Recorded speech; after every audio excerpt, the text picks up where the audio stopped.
Hello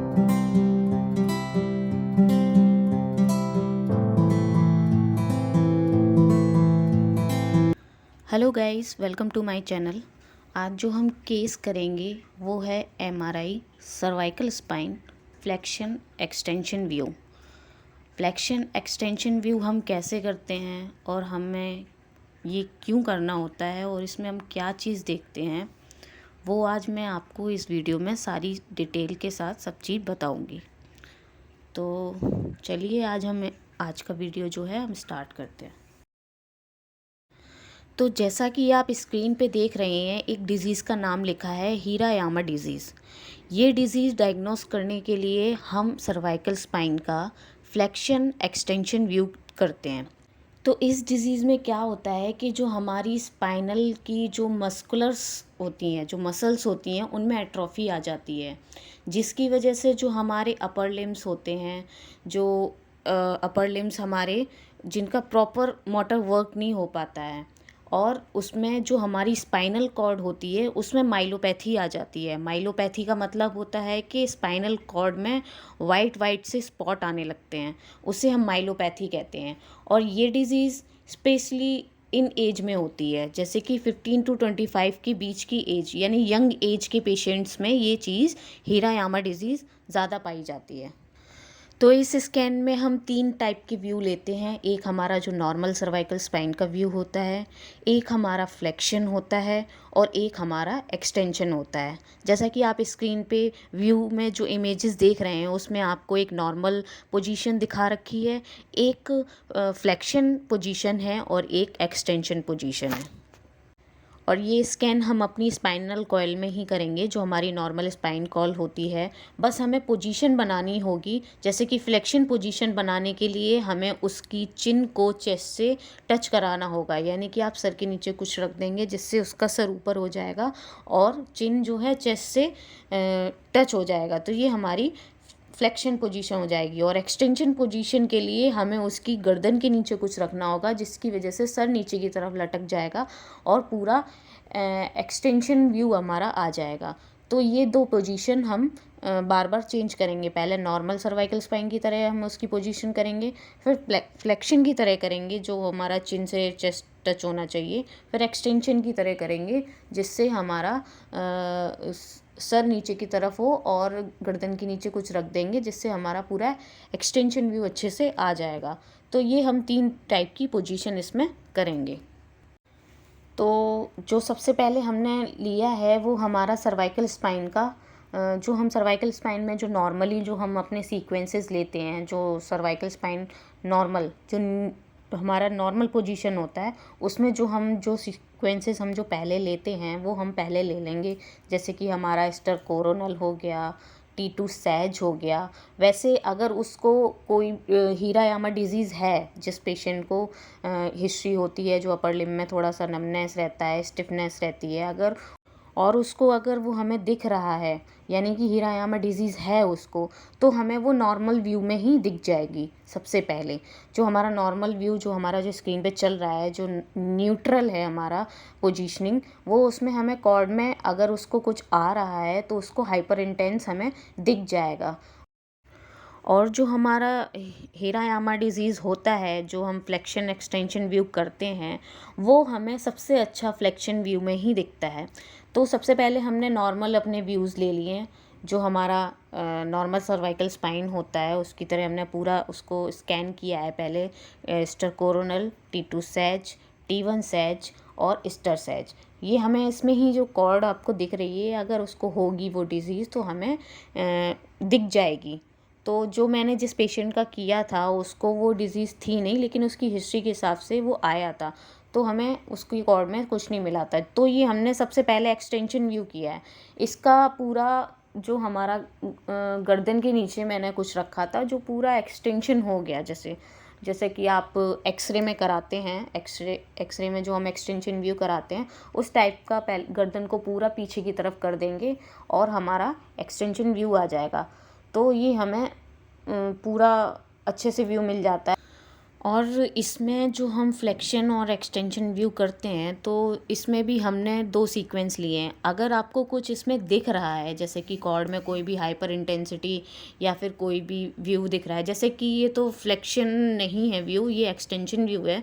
तो extension view में हमें जो पैथोलॉजी होती है वो इतनी दिखाई नहीं देती। तो एक्सटेंशन व्यू हमें इतना इम्पोर्टेंट नहीं होता है, जो कि हमारे हीरायामा डिजीज़ होती है उसके लिए हमें एक्सटेंशन व्यू इतना इम्पोर्टेंट नहीं होता है। उसके लिए हमें फ्लेक्शन ही व्यू चाहिए होता है, जिसमें हमें पूरी उसकी कॉर्ड की पीछे की जो एट्रोफी होती है वो अच्छे से दिखाई देती है। तो इसमें भी हमने दो सीक्वेंस लिए हैं, क्योंकि अभी इसकी कॉर्ड में कुछ हमें दिखाई नहीं दे रहा है, तो इसलिए हमने इसमें सिर्फ दो सीक्वेंस लिए हैं। T2 सैज लिया है और एक स्टर सैज लिया है। अगर हमें इसकी कॉर्ड में कोई भी पैथोलॉजी दिखाई देती तो हम साथ में इसके एक्सियल व्यू भी लेने ज़रूरी होते हैं। अगर आपको कॉर्ड में कुछ दिख रहा है तो आप एक्सियल व्यू दे सकते हैं। अगर आपको प्रॉपर स्टडी करके देना है फ्लेक्शन एक्सटेंशन व्यू का, तो आप T2 सैज और स्टर सैज और अपना एक एक्सियल T2 एक्सियल ले सकते हैं। तो ये हमारा प्रॉपर स्टडी हो जाता है। तो अब जो नेक्स्ट व्यू है किया है हमने, वो है हमारा फ्लेक्शन व्यू। तो फ्लेक्शन व्यू का जैसा कि मैंने बताया था, आपका चिन चेस्ट से टच होना चाहिए, तभी हमें अच्छा सा फ्लेक्शन व्यू दिखेगा। और जो कि हीरायामा डिजीज़ होती है वो भी इसी ही सीक्वेंस में, यानी इसी व्यू में हमें अच्छे से दिखाई देती है। तो जैसा आप स्क्रीन पे देख रहे हैं, ये जो एरो शो कर रहा है, ये वाला जो एरो शो कर रहा है, तो जब हम फ्लेक्शन व्यू करते हैं तो इस जगह पे हमें एट्रोफी दिखाई देती है, यानी कि यहाँ पे हमें एरिया ज़्यादा बड़ा सा दिखाई देता है, जिसको जो कॉर्ड को कंप्रेस कर रहा होता है और जो कि माइलोपैथी बन जाता है, यानी कि कॉर्ड में हाइपर इंटेंसिटी आ जाती है ज़्यादा दबाव के कारण। तो पीछे से जो एरिया होता है जो बढ़ रहा होता है, तो वो कॉर्ड को कंप्रेस कर रहा होता है, तो वो माइलोपैथी में दिखता है हमें। तो इसलिए फ्लेक्शन व्यू इम्पॉर्टेंट होता है। तो यहाँ पे हम ये दो व्यू करते हैं, फ्लेक्शन और एक्सटेंशन, जो कि फ्लेक्शन व्यू ज़्यादा इम्पॉर्टेंट होता है हीरायामा डिजीज़ के लिए। तो यहाँ पे हमारी ये स्टडी कंप्लीट हो जाती है। तो यहाँ पे हमने दो व्यू लिए हैं, दो ही सीक्वेंस लिए हैं। अगर उसको कोई भी पैथोलॉजी दिख रही होती है तो आप एक एक्सियल सेक्शन भी ले सकते हैं।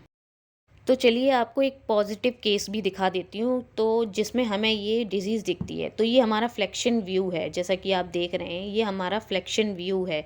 इसको वो पैथोलॉजी आ रही है, यानी कि हीरायामा डिज़ीज़ आ रही है। तो जहाँ ये जो कॉर्ड का जो मिड पॉइंट है, वहाँ आपको पीछे ये जो आप कॉर्ड के पीछे ये जो आप देख रहे हैं, इस ये एरिया जो है उसमें ये एट्रोफी हो जाती है और ये कॉर्ड को कंप्रेस कर रहा होता है। ये जो यहाँ जो एरिया होता है वो बढ़ जाता है, जो जो हमारी मस्कुलर एट्रोफी है वो बढ़ जाती है और ये एरिया बढ़ जाता है जो कॉर्ड को कंप्रेस कर रहा होता है, जिसकी वजह से कॉर्ड पे हाइपर इंटेंसिटी आ जाती है।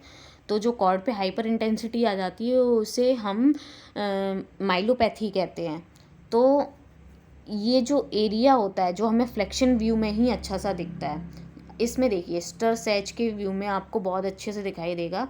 ये हमारा बीच का जो कॉर्ड का एरिया है, ये वाला, ये जो एरिया आप देख रहे हैं यहाँ पे ना, ये कॉर्ड को कंप्रेस कर रहा है। जो पीछे का एरिया वो बढ़ रहा है, तो ये हमारा कॉर्ड को कंप्रेस करता है जब हम फ्लेक्शन व्यू करते हैं। आपको एक्सटेंशन व्यू में ये नहीं दिखेगा, आपको नॉर्मल में भी थोड़ा सा ही दिखेगा, लेकिन अगर आप फ्लेक्शन व्यू जैसे ही करेंगे तो ये आपको अच्छे से दिखाई देगा, जो कि कॉर्ड को कंप्रेस कर रहा होगा। ये इसमें हमने एक जीआरई सीक्वेंस भी लिया है, जो कि दिखाता है कि वो हमारा जो वाला एरिया है वो कितना कॉर्ड को कंप्रेस कर रहा है, तो वो अच्छे से दिखाई देता है। ये आप जो देख रहे हैं, ये नीचे का जो एरिया है, ये जो एरो दिख रहा है आपको, ये वाला एरिया ना, ये जो CSF वाला जो पीछे का एरिया है वो बढ़ जाता है, जो कॉर्ड को कंप्रेस कर रहा होता है। तो ये चीज़ हमें इसमें दिखानी होती है। इसमें अगर हम कंट्रास्ट करेंगे तो जैसे कि अभी हम इसमें अगर कंट्रास्ट भी करते हैं तो वो पूरा एरिया आपका इन्हांस करने लगता है, तो वो आपको अच्छे से दिखाई देगा। तो मैं आपको एक कंट्रास्ट सीक्वेंस भी दिखा देती हूँ। तो ये हमारा जो नेक्स्ट सीक्वेंस होगा वो हमारा कॉन्ट्रास्ट का है। ये हमारा T1 फैट सेट है प्लेन, जो हम अगर कॉन्ट्रास्ट किसी का करेंगे तो प्री फेड सेट हमें एक लेना होगा। फिर उसके बाद हम एक कॉन्ट्रास्ट सीक्वेंस करते हैं जिसमें हमें पूरा जो एरिया है वो अच्छे से दिखाई देगा इन्हांस करता हुआ। तो ये हमारा कॉन्ट्रास्ट का सीक्वेंस है। आप उस एरिया को देखना जो मैंने आपको पहले इमेजेस में शो कराया है। तो जो पीछे का एरिया है जो जो पूरा वाइट हो रहा है, ये हमारा पैथोलॉजी है। तो ये एरिया हमारा कॉर्ड को पूरा कंप्रेस कर रहा है। पीछे का जो CSF आपको जो CSF दिखता है ना उसमें वो एरिया हमारा पूरा इन्हांस कर रहा है।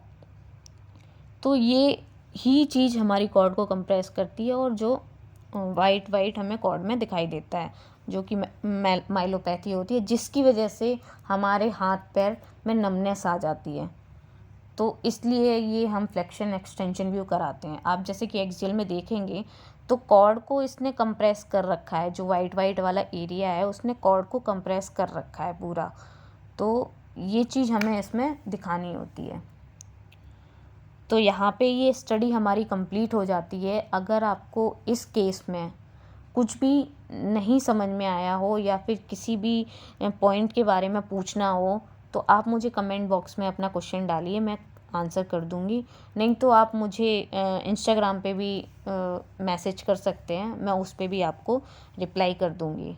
आपको आगे किस MRI पे आपको वीडियो चाहिए या तो वो आप मुझे वो भी चीज़ बोल सकते हैं कि आपको किस MRI पे आगे वीडियो चाहिए, तो मैं वो भी आपको आगे बना के दे दूँगी।